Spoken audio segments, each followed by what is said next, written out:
A vigil in the nation's capital tonight to honor the 6 Israeli hostages who were shot and killed in Gaza. I stand before you, yes, as the second gentleman of the United States and the first Jewish principal ever in the White House.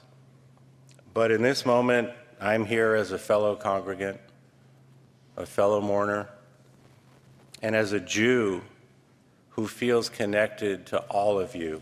And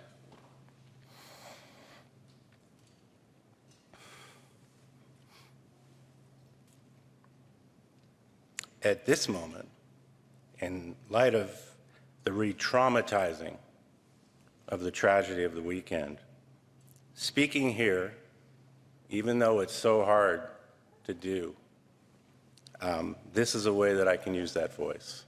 Thousands of protesters calling on Israeli Prime Minister Benjamin Netanyahu to reach a ceasefire deal.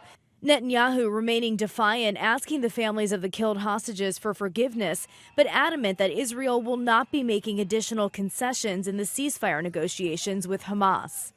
We're asked to make concessions? What message does this send Hamas? It says, kill more hostages. The president and vice president both in the Situation Room this week, strategizing with top aides on a deal. Do you think it's time for Prime Minister Netanyahu to do more on this issue? Do you think he's doing enough? No. Senior U.S. officials telling ABC News Biden is considering presenting Israel and Hamas a final proposal. We're not giving up.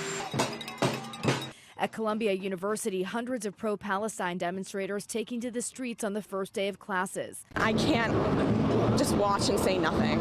If I die, I'll go down fighting. I'm glad they're disrupting. I'm glad to see it. I'm glad people still care. Amid ceasefire negotiations, colleges across the country bracing for more protests as the semester begins. Rena Roy, ABC News, New York.